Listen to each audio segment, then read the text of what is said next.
Ina, podcast.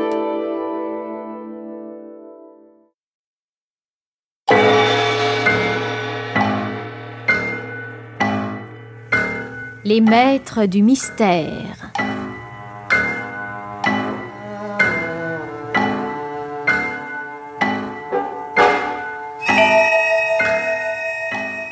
Parmi les chefs-d'œuvre de la littérature policière, Germaine Beaumont et Pierre Billard ont choisi pour vous ce soir La directrice des postes, pièce radiophonique de Léon Deutsch, d'après un roman d'Élie Berthet, avec par ordre d'entrée en ondes Catherine Lecouet, Lisette Lemaire, Marie-Jeanne Gardien, Pierre Marteville, André Burgère, Nelly Benedetti, Dominique Paturel et Henri Poirier.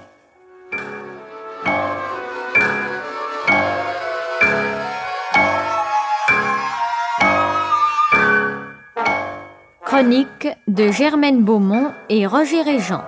Bruitage Jean Berriac. Prise de son Francis Granal et Nicole Clermont. Assistante Marie-Denise Vanda. Réalisation Pierre Billard.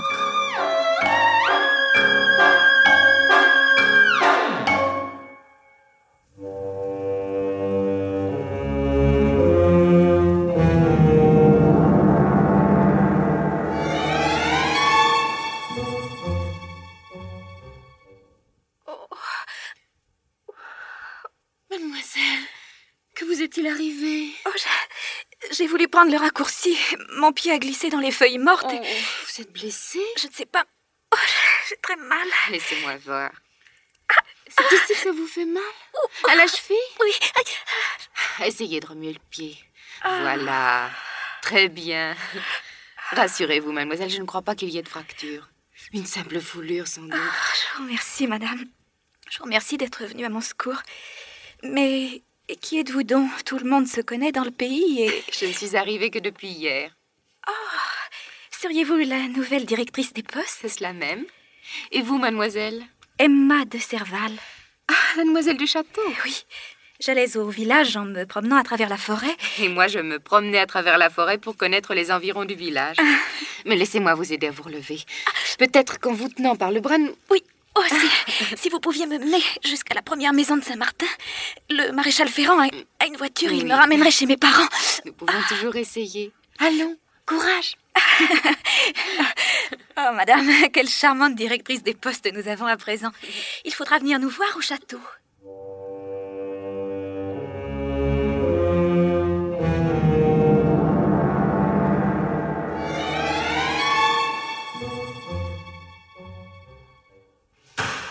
Madame Arnaud, enfin, je vous cherchais partout. Me voilà, Thérèse. La diligence de Digne vient d'arriver, il y a le courrier qu'il faut trier. C'est bien, on va s'y mettre. Oh, prenez le temps de souffler, va. Une jeunesse comme vous, ça a bien le droit à une petite récréation. Mais tout de même, avoir été nommée directrice des postes à votre âge et sans être passée par les échelons inférieurs... Je ne suis pas aussi jeune que vous semblez le croire, Thérèse. Pour ne rien vous cacher, je suis née le 2 mars 1836. Nous sommes aujourd'hui le 27 juin 1861, ça fait un peu plus de 25 ans. 25 ans. Et jolie comme vous l'êtes. Venir s'enterrer en pleine montagne dans ce village perdu.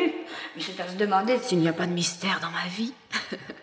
Ne vous cassez pas la tête, chère Thérèse. Vous allez tout savoir.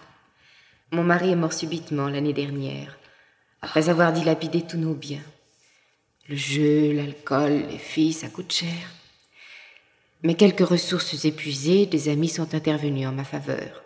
On m'a offert ce poste, je l'ai accepté. Au courrier maintenant.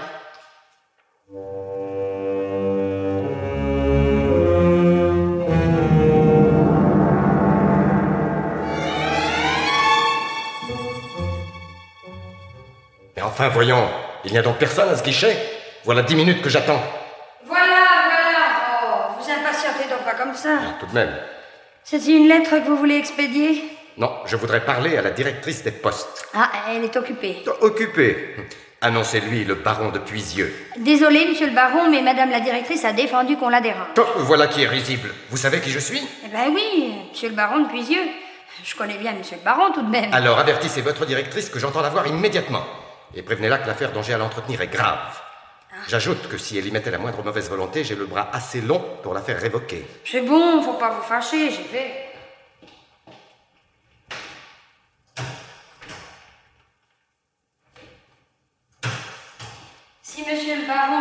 entrer dans le bureau de madame la directrice.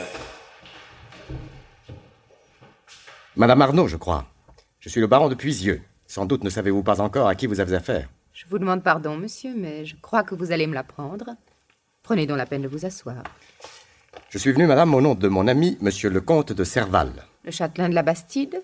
Il s'agit d'une histoire assez fâcheuse, madame, et qui risque, ma foi, de retomber sur vous devant l'administration des postes et devant la justice. L'administration des postes? La justice? Vous m'effrayez, qu'est-il arrivé? Abandonnez, je vous prie, ce petit sourire ironique, qui ne me semble pas de mise. Voici les faits. Ce matin, monsieur le comte de Serval a trouvé, posées sur son bureau, des lettres apportées au château par votre facteur. Or, une de ces missives devait contenir une somme de 2000 francs, en 2 billets de 1000 francs. Il s'agissait du montant d'une souscription à l'affaire du tunnel dont s'occupe monsieur de Serval. Or, cette lettre avait été ouverte, grâce à une incision adroitement pratiquée à l'enveloppe, puis recollée. Et bien entendu, l'argent avait disparu.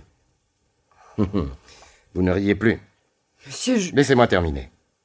Monsieur le comte exige que vous preniez les mesures nécessaires afin que le coupable soit démasqué au plus tôt. Sinon, il se verra obligé... Un instant, monsieur le baron. Ce vol aurait donc été commis indubitablement au bureau de la poste, et par une personne sous mes ordres. Vous avez trouvé le terme exact, indubitablement. Puis-je vous faire remarquer pourtant que le correspondant de monsieur le comte est dans son tort? Une telle effronterie, madame... Pardon, à moi de parler. Le règlement est formel. L'expéditeur devait charger sa lettre s'il tenait à mettre l'administration des postes en demeure de veiller sur elle. Il ne l'a pas fait. Nos services ne peuvent être tenus en aucune façon pour responsables. Il se peut, madame, mais une plainte sera déposée. La justice sera saisie et le bureau de Saint-Martin en sortira déshonoré. Vous vous employez de bien grands mots, monsieur. Je crois inutile de discuter plus avant. Laissez-moi cette enveloppe et avertissez monsieur le comte de Serval que je me présenterai au château vers la fin de l'après-midi. Soit, madame. Nous vous attendrons.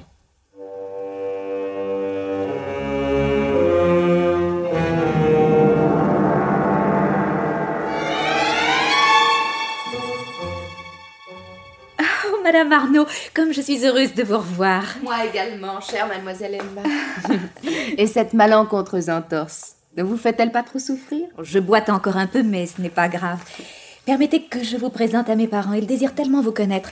Mon père, voici Madame Arnaud, la nouvelle directrice des postes. Madame, tous mes compliments. Vous êtes la précision même. Soyez la bienvenue, Madame Arnaud. Ma fille nous a tellement parlé de vous et du secours que vous lui avez apporté. Je crois que Madame Arnaud connaît déjà notre ami, le baron Robert de Puisieux. Madame Arnaud m'excusera si je l'ai un peu malmené tout à l'heure. Le baron de Puisieux m'excusera si je ne m'en suis même pas aperçue. Bien fait pour vous, Robert. Monsieur le comte, je suis venue vous exposer les premiers résultats de mon enquête. Réflexion faite, Madame Arnaud. Je préfère ne donner aucune suite à cette affaire. Permettez, monsieur le comte. Un vol a été commis et il me paraît indispensable que la lumière soit faite. J'ai rapporté l'enveloppe, la voici.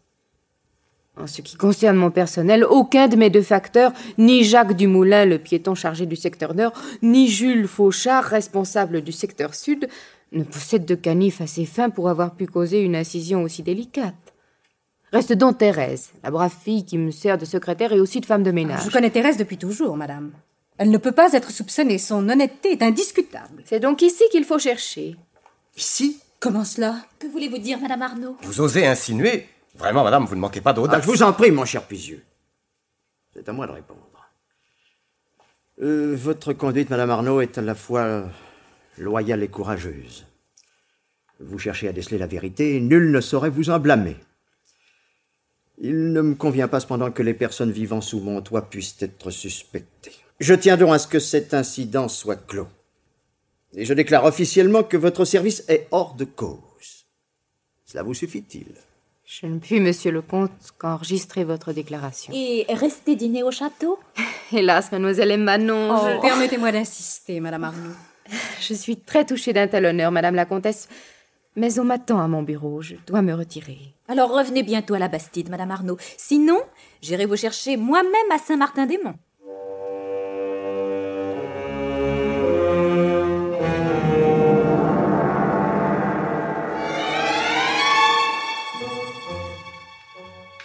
Eh bien, Madame Arnaud, racontez-moi vite cette visite au château. Tout s'est arrangé le mieux du monde, ma brave Thérèse.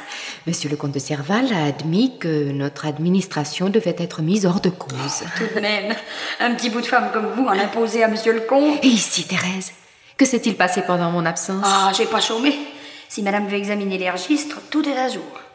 J'écris lentement, c'est vrai, et puis je suis pas toujours sûre de mon orthographe. Mais pour ce qui est de mes additions, de mes taxes de lettres et de mes envois d'argent, ça, madame peut être tranquille. Pas un centime d'erreur. Et puis j'ai fait du lavage et du repassage. Madame trouvera tous ces beaux jupons brodés bien rangés dans le tiroir de la commode. Laissons là mes jupons, ma chère.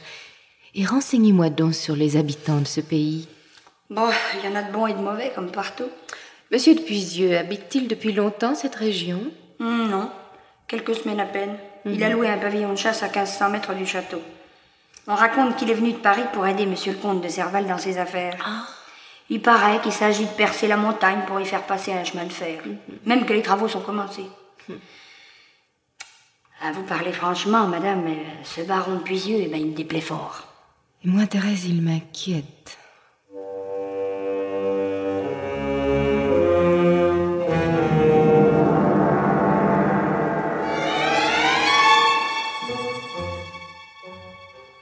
Alors, ma chère Thérèse, toujours fidèle au poste? Eh oui, monsieur Gérard. Et je dirais même à la poste. Vous vous rendez au château? En effet, oui, j'ai reçu un appel pressant du comte. Monsieur Gérard, sait-il que nous avons une nouvelle directrice des postes? Allons donc. Mademoiselle Guillemin s'est décidée à prendre sa retraite? Mais oui, en bougonnant comme toujours. Mais si vous saviez comme celle-ci est gentille et jolie. Oh, il faut absolument que je vous fasse faire sa connaissance. Madame Arnaud! Mais plus tard, chère Thérèse, on m'attend d'urgence à la Bastide. Aussi. Madame Arnaud! Madame Arnaud! Mais ne dérangez donc pas cette dame, voyons, j'ai bien le temps de la voir. Vous m'avez appelée Thérèse? Oui, madame, parce qu'il faut absolument que j'aille offrir un petit verre de vin blanc au postillon. Sans ça, après, ces chevaux, ils refuseront de monter la côte. Voilà monsieur Gérard Marseille, madame. Et voilà madame Arnaud, monsieur Gérard. Hé, là-bas, t'en vas pas, Victor, ça va pas bien, voyons. Valérie. Vous, ici. Je ne m'appelle pas Valérie, monsieur. Il y a certainement confusion de votre part. C'est impossible. J'ai bien entendu Thérèse vous appeler Madame Arnaud, mais... Je suis Madame Arnaud. Avec ce visage et cette voix? Non, vous êtes... Je suis Madame Arnaud. Et mon prénom est Anne-Marie. Pourrais-je me tromper à ce point? Une telle ressemblance... On peut quelquefois se tromper, en effet, monsieur. Je n'en crois pas mes yeux. Je me sens très flattée, monsieur, d'évoquer le souvenir d'une personne qui vous fut chère. Mais je ne suis pas cette personne. J'étais revenue pour libérer Thérèse. Auriez-vous des lettres à affranchir? Non, madame, non. Je vous prie de m'excuser. Adieu, madame. Monsieur.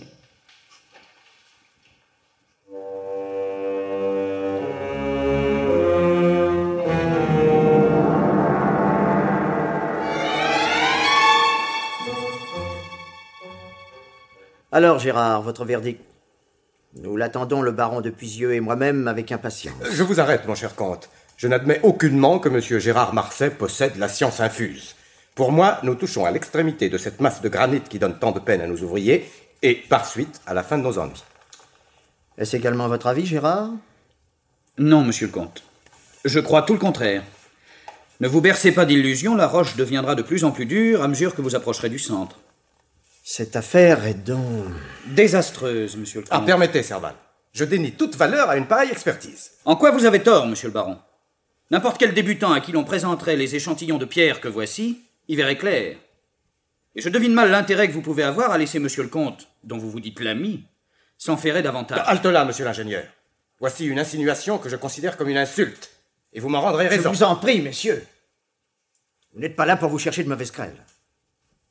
Mais pour mettre vous, Puisieux, et vos relations, et vous, Gérard, votre expérience, au service de notre entreprise. Tâchez de ne plus l'oublier.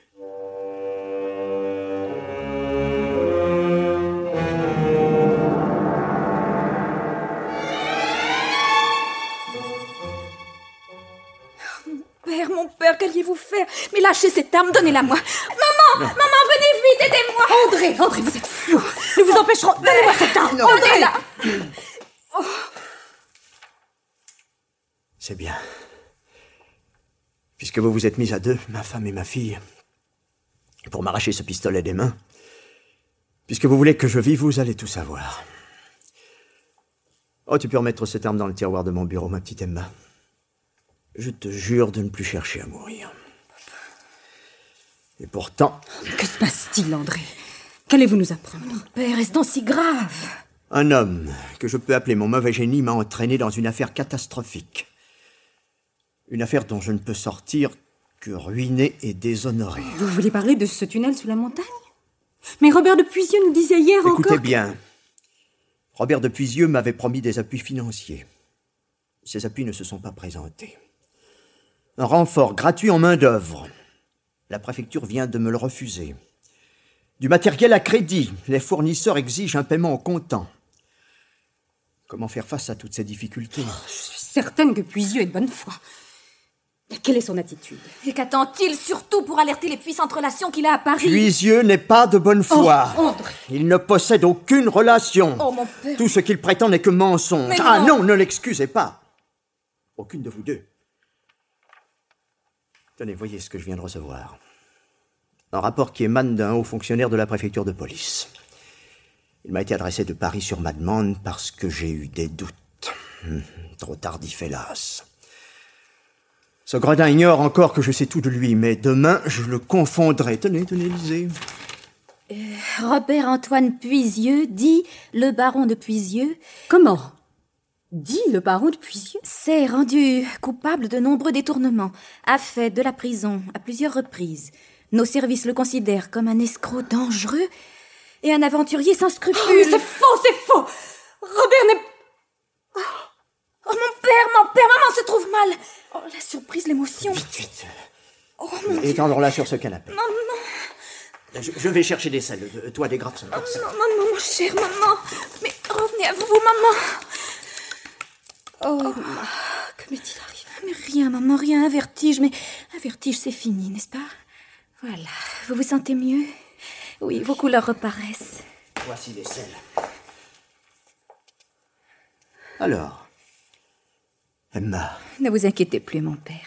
Voyez, maman a repris connaissance.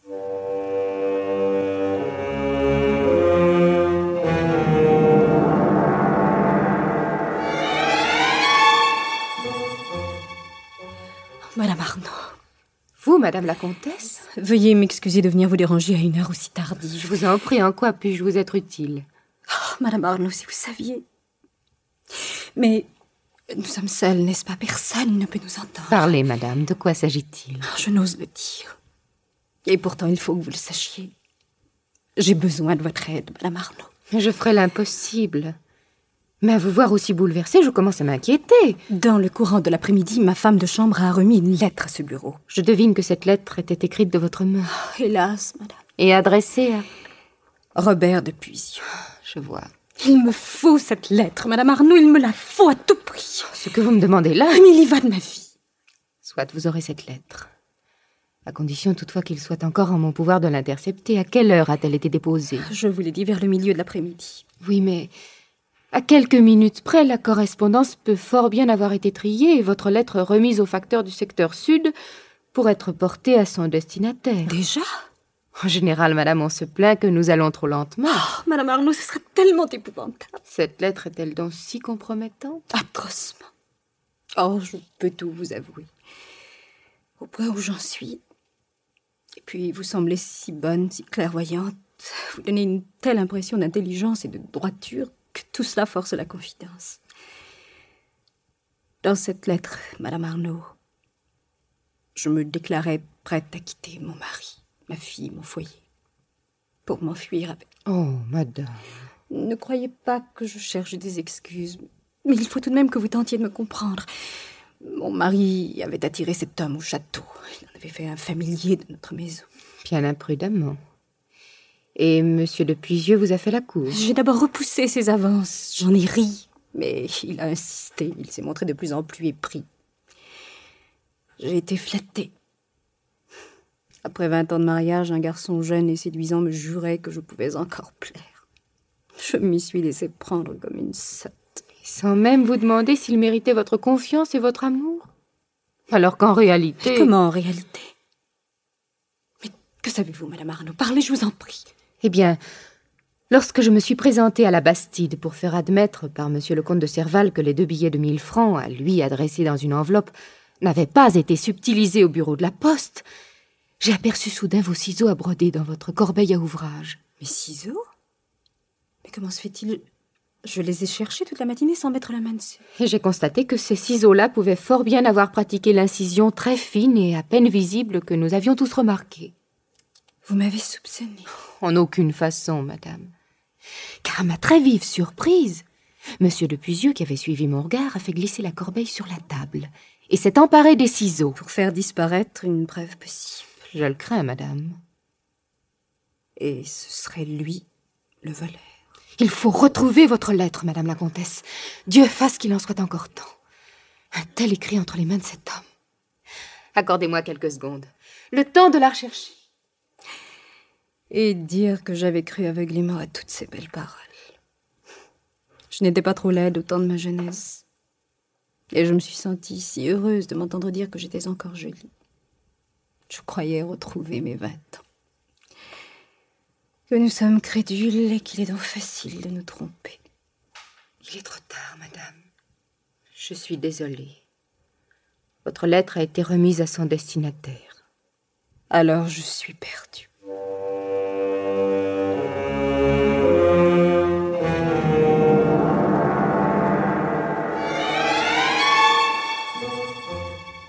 Dites, Madame Arnaud, c'était-il pas la comtesse de Serval qui est sortie du bureau tout à l'heure? Si, Thérèse, c'était elle. À 9h du soir? Mais surtout pas un mot, n'est-ce pas? Personne.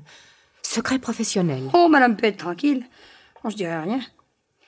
Mais au fait, j'y pense. Madame, c'est pas la nouvelle. Il paraît que Monsieur de Puisieux a provoqué l'ingénieur Gérard Marsay. Que dites-vous? Et que le duel doit avoir lieu à l'aube. Misérable. Comme Madame a l'air troublée. Moi? Non, enfin... N'est-ce pas à l'idée que deux hommes vont se battre, que peut-être l'un d'entre eux... Ah, bien sûr, c'est bête. Oh, mais comme Madame a l'air émue...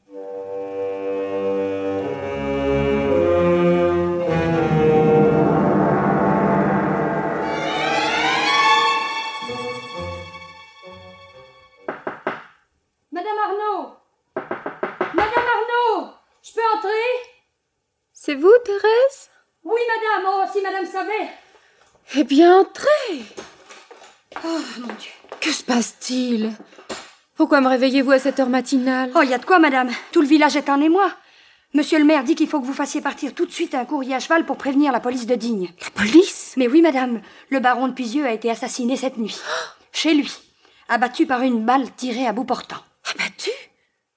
Mais alors son duel avec Monsieur Gérard Marsay? Eh bien, Monsieur Gérard et ses témoins et puis ceux du baron l'ont attendu à l'endroit convenu, à 4 kilomètres d'ici, à la lisière du bois aux Capres. Ils ont été surpris de ne pas le voir venir. On est allé chez lui, on a trouvé le corps.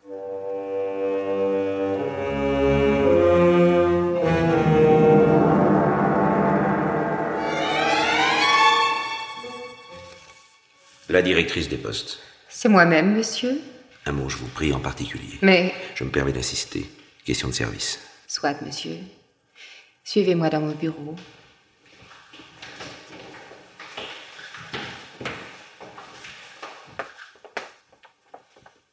Qui êtes-vous, monsieur? Commissaire Verdier, chargé de l'enquête relative à l'assassinat de Monsieur de Puisieux. Je viens d'arriver de Digne par la diligence. La diligence, mais... Il y a un moment déjà Qu'elle a traversé Saint-Martin-les-Monts. C'est exact. Sans doute avez-vous rencontré monsieur le maire, ou vous êtes-vous rendu à la maréchaussée? Du tout, madame. Je me suis simplement arrêté à l'auberge afin d'y prendre un léger repas. Mais ma première visite est pour vous. Voilà qui me flatte, monsieur le commissaire, mais qui me surprend. Puis-je connaître la raison de cette préférence? Elle est très simple, madame. Je sais qui vous êtes. Monsieur... Ne craignez rien. Votre incognito sera respecté. Mes chefs m'ont renseigné sur votre compte uniquement afin que de fastidieux interrogatoires vous soient épargnés et que vous soyez traité avec tous les égards qui vous sont dus. Je vous en remercie, monsieur le commissaire. Et si je puis vous être utile... Vous allez peut-être pouvoir me documenter, madame. Sans doute vous êtes-vous déjà présentée au château de la Bastide. Bon, en qualité de directrice des postes, bien entendu. Je m'y suis présentée. Le comte et la comtesse de Serval ainsi que leur fille Emma m'ont accueilli d'une façon très courtoise. Ce Puisieux qui nous intéresse, il était reçu en intime? Certainement. Et un nommé Gérard Marsay? Également. Voilà donc le jeu d'échecs mis en place. Et qui va gagner, selon vous? La justice, madame. On raconte dans le pays qu'une violente hostilité opposait Puisieux et Marsay l'un à l'autre. Oui, cette inimitié serait due à ce que les deux hommes n'étaient pas d'accord au sujet des travaux entrepris en montagne. Vous êtes bien renseigné. Première possibilité, les avis de Gérard Marsay, dont les qualités d'ingénieur sont indiscutables, auraient ouvert les yeux au comte. Et celui-ci, pris de colère, aveuglé par la fureur qui soulève un honnête homme lorsqu'il se sait abusé par un schnappant, se serait rendu chez Puisieux afin de lui demander des comptes. Altercation, pugilat, coup de feu. Cela vous semble-t-il admissible? Non, monsieur le commissaire. Monsieur de Serval doit, à mon sens, être mis hors de cause. Il ne m'a pas fallu longtemps pour le juger. Il n'aurait pas perdu son sang-froid au point de courir armé d'un pistolet chez un imposteur. Il l'aurait plutôt fait venir chez lui, il aurait poussé la bienveillance jusqu'à lui permettre de se justifier. Et peut-être aurait-il eu la candeur de le croire sincère. Admettons. Et venons-en alors à ma seconde supposition. Une vive altercation se serait produite dans la journée d'hier entre M. de Puisieux et M. Gérard Marsay. Un duel aurait été décidé. La rencontre devait avoir lieu ce matin à l'aube. Si toutefois... Eh bien? Si toutefois M. de Puisieux n'avait pas été assassiné. Voilà, on le disait de première force aux armes, duelliste professionnel, bretteur redoutable. Et après? Concluez, madame. Je ne saisis pas. Plutôt que de se rencontrer l'épée à la main avec un si dangereux adversaire, peut-être M. Gérard Marsay a-t-il pris les devants. Vous osez insinuer que Gérard Marsay aurait abattu son rival au cours de la nuit précédant le duel par peur de se battre loyalement avec lui? Il n'est pas interdit de l'imaginer. Ce que vous dites là est horrible. Mon rôle est de tout présumer. Mais non de calomnier. Oh, madame. Je me tiens à mes paroles. Car je suis certaine que si par malheur Gérard Marsay s'était rendu coupable d'un geste irraisonné, il serait déjà là devant vous pour se constituer prisonnier. Comme vous le défendez, madame. Pour le connaître si bien, il faut que vous l'ayez déjà rencontré dans la vie. Ceci est mon secret, monsieur le commissaire. Et je le respecterai. Mais savez-vous que cela me rend monsieur Gérard Marsay tout à fait sympathique et que je commence à souhaiter de pouvoir le mettre bientôt également hors de cause. Vous le ferez, n'est-ce pas? Somme toute, le véritable scélérat, c'est Puisieux. J'en ai la conviction, monsieur le commissaire. Ouais. Seulement, les choses ont tourné de façon à ce que ce soit lui la victime. Et mon rôle est de mettre la main sur celui qui l'a tué.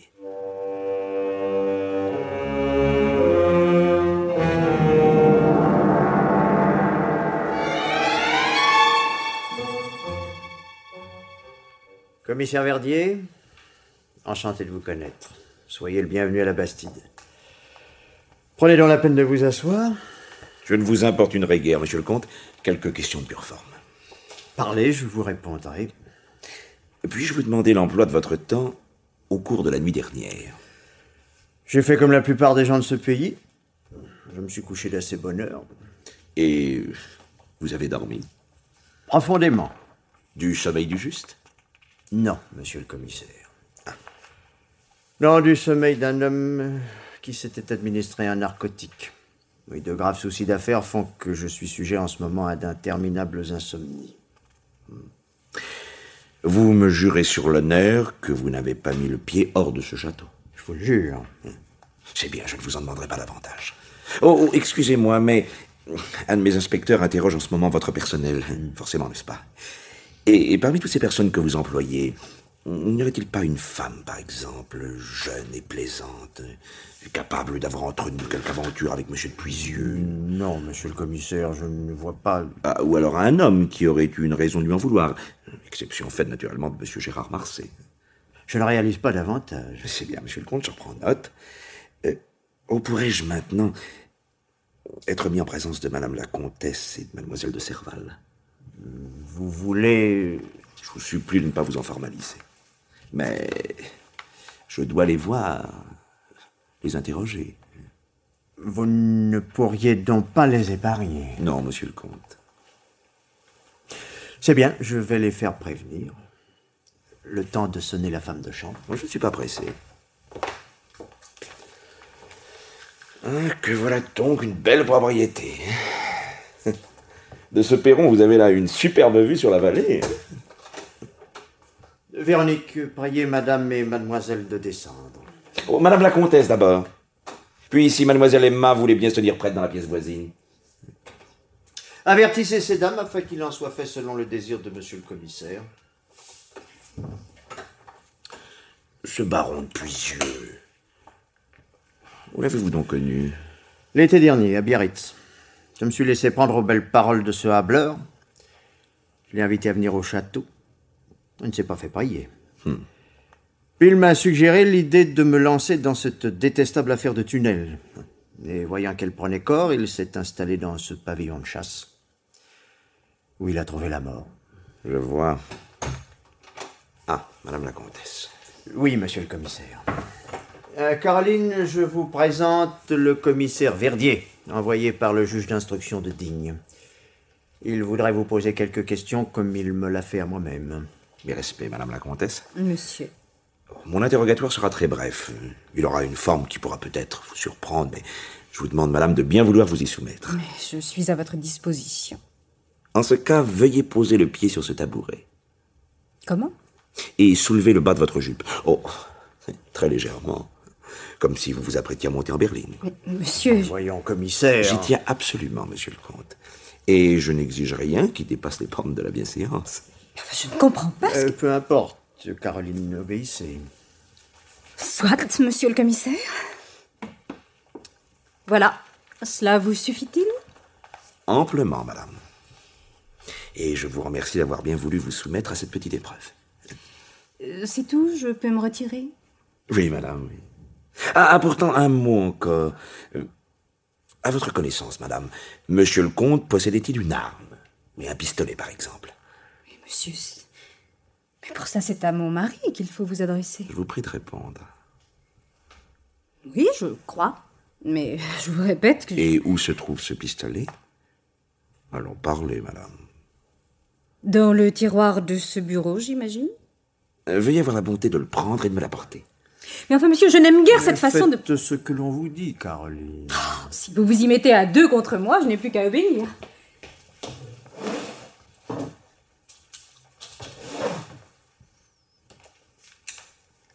Oh, merci, madame. Tiens, mais... il n'est pas chargé. Allons donc. Constatez vous-même, monsieur le comte. Ah, c'est curieux. Je croyais bien pourtant y avoir mis une balle. Afin qu'il fût prêt à servir au cas où quelques voleurs s'introduiraient ici. Cela semblait logique. Mais peut-être avez-vous eu simplement l'intention d'armer ce pistolet. Ou bien un de vos domestiques s'en sera servi pour tirer un lièvre et il l'aura remis en place, espérant que vous ne vous apercevriez de rien. Ça m'étonnerait. Oh, peu importe d'ailleurs. Pardonnez-moi encore, madame la comtesse, d'avoir abusé de votre très grande complaisance. Adieu, monsieur. Adieu, madame. Oh, veuillez remettre cette arme dans le tiroir. Exactement à l'endroit où elle se trouvait. Voilà, très bien. Oui, et sortez par la porte du jardin, voulez-vous?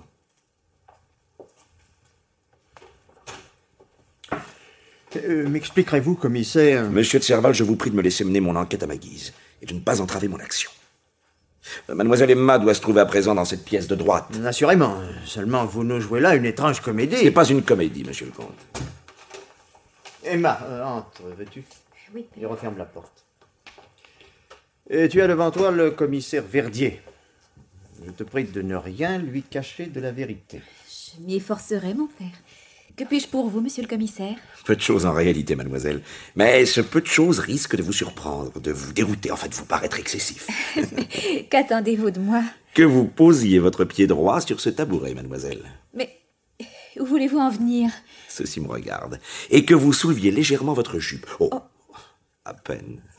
Oui, comme pour monter en calèche. Mais je continue à ne pas saisir. Le commissaire a certainement ses raisons, Emma. Il faut donc que je m'exécute? Est-ce bien ainsi? C'est parfait, mademoiselle. Et voilà. Votre supplice est terminé. Vous n'avez plus besoin de moi? Non, mademoiselle. Oh, une question pourtant. À votre connaissance, monsieur votre père possède bien une arme, un pistolet. Oui, je crois. Qui doit se trouver dans le tiroir de ce bureau. Ah non, il n'y est plus. Qu'en savez-vous? Non, je veux dire... Allez voir. Mais... Allez. Monsieur le commissaire, le rôle de ma fille n'était pas de veiller sur cette arme. Je le sais parfaitement, monsieur le comte. Alors, mademoiselle, vous constatez bien qu'il y ait encore ce pistolet. Oh, mais c'est étrange. En cherchant des enveloppes hier soir, je ne l'ai plus vu. Sans doute était-il caché sous d'autres papiers. Mais certainement, c'est ce qui a dû se produire. Je vous remercie, mademoiselle. Allons, ne me maudissez pas trop. J'avais l'intention d'aller jusqu'au village afin d'y effectuer quelques emplettes. Suis-je libre de m'y rendre? Tout à fait libre, mademoiselle. Monsieur. Je suis peut-être indiscret, monsieur le comte, mais j'ai cru m'apercevoir que mademoiselle Emma boitait légèrement. Elle a fait une chute tout récemment. Elle s'est foulée la cheville. Je vois. Mais un dernier mot, monsieur le comte. Vous avez servi dans l'armée, n'est-ce pas? En effet, j'étais officier de dragon. Ah, vous possédez donc un pistolet de cavalerie. Où se trouve-t-il? Avec mes uniformes et mes équipements. Dans une malle au grenier, une malle fermée à clé. Sage précaution. Il ne me reste plus qu'à vous remercier de votre accueil, monsieur le comte. Ah oui, vraiment, cette vue que vous avez d'ici sur la vallée...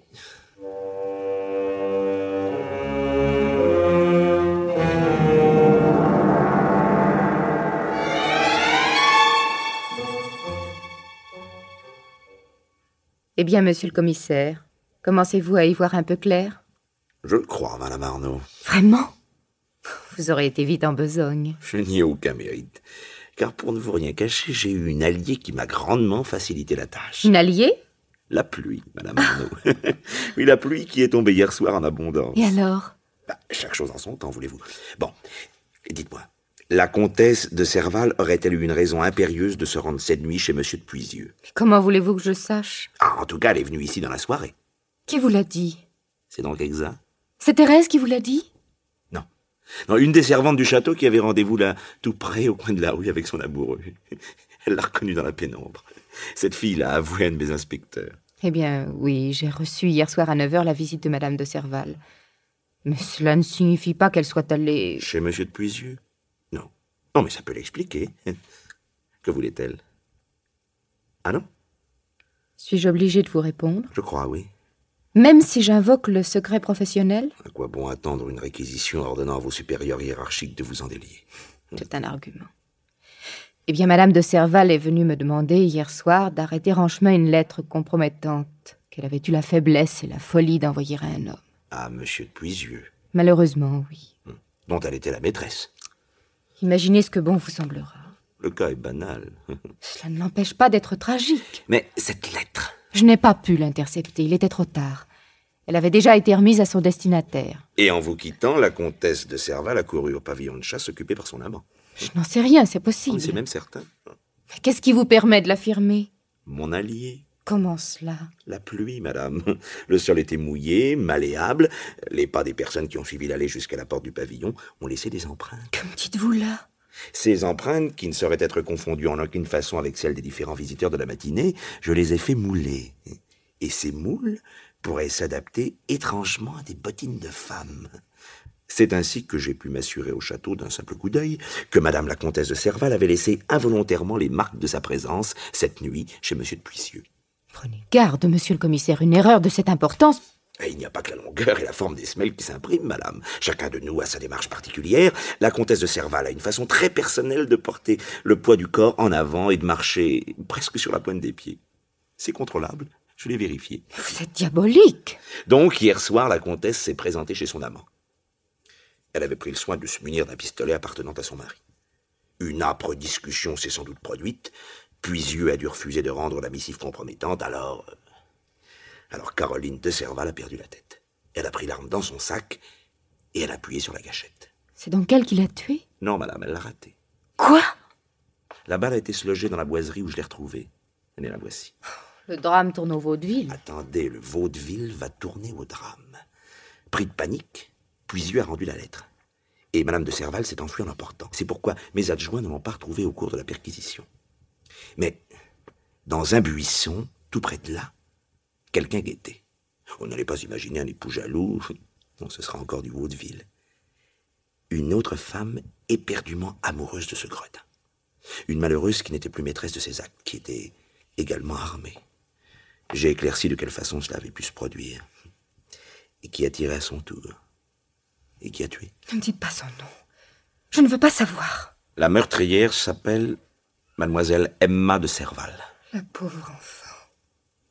C'est impossible, cette petite Emma. La domestique du baron de Puisieux m'a avoué que son maître et Emma de Serval se donnaient en secret de fréquents rendez-vous. Les empreintes des pas de cette jeune fille ont été également relevées. Mon Dieu, vous allez l'arrêter. Son sort dépend de vous, madame. De moi? Comment cela?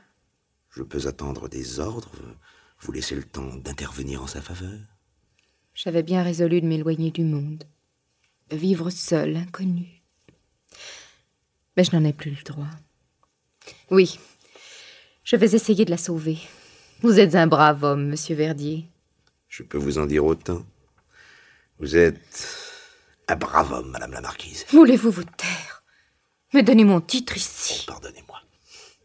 Mais au fait, que faisiez-vous donc, vous aussi, cette nuit, chez monsieur de Puisieux? Moi, maintenant? Allez-vous prétendre que vous avez également relevé mes empreintes?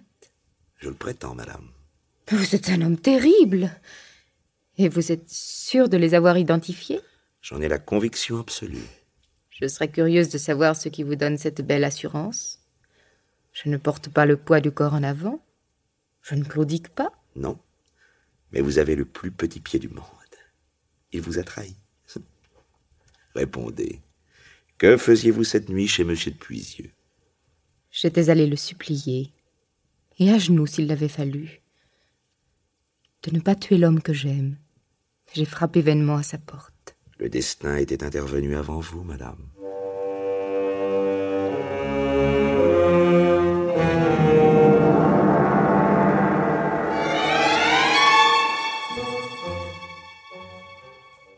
La petite Madame Arnaud, directrice des postes de Saint-Martin-les-Monts, c'était donc vous, Valérie? Pourquoi m'avoir caché que j'avais le bonheur de vous retrouver? Et vous, Gérard? Pourquoi, lorsque je me suis retrouvée seule et libre après la mort de mon mari, vous êtes-vous écarté de moi? Je n'avais aucune fortune, aucun titre à vous offrir. J'étais pauvre également. Vous pouviez prétendre à tellement mieux que moi. Mais je suis venue me terrer ici pour ne rien devoir à personne. Méchant Gérard, qui avait pu me croire capable de refaire ma vie sans amour. Madame, la voiture est là qui vient chercher madame. Je retourne à Paris, Gérard. Sa Majesté a tout appris. Elle m'a donné l'ordre de rentrer immédiatement. Allons-nous encore être séparés? Valérie, vous consentiriez? Il ne faut plus que nous nous quittions, Gérard. Plus jamais.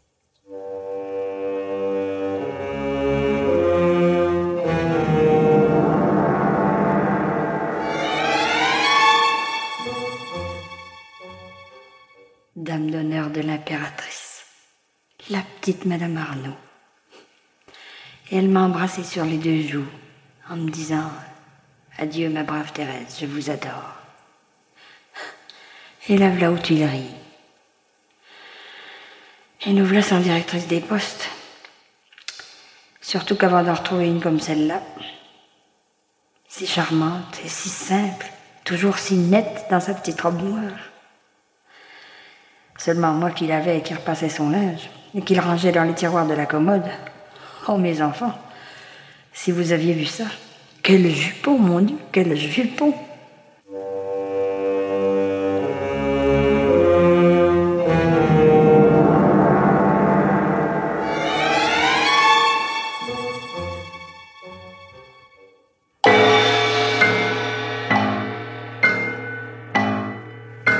Les maîtres du mystère.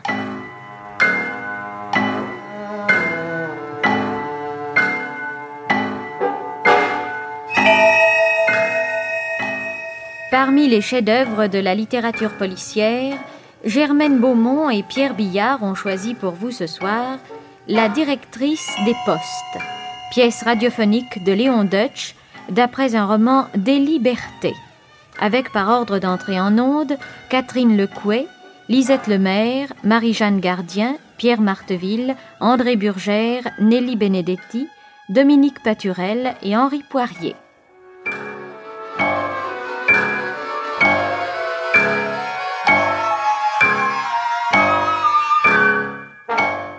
Chronique de Germaine Beaumont et Roger Régent. Bruitage Jean Berriac.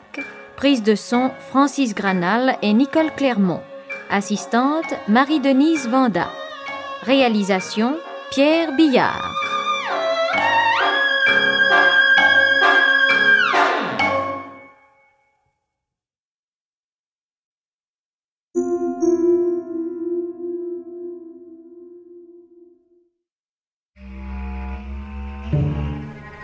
Marie Bénard a-t-elle empoisonné à l'arsenic son mari et 12 autres membres de sa famille?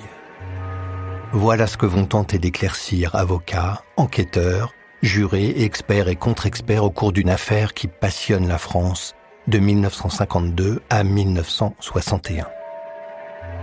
Pas moins de 3 procès seront nécessaires pour parvenir à juger celle que tout le monde surnomme alors l'empoisonneuse de Loudun. À travers les chroniques judiciaires de Frédéric Potcher, la star de la profession à l'époque, le podcast Les Archives du crime vous fera éprouver, à votre tour, les tourments de la justice dans l'une des plus fameuses énigmes d'empoisonnement du XXe siècle. L'affaire Marie Bénard est à retrouver chaque jeudi à midi dans le podcast Les Archives du crime sur toutes les plateformes d'écoute et sur podcast.ina.fr.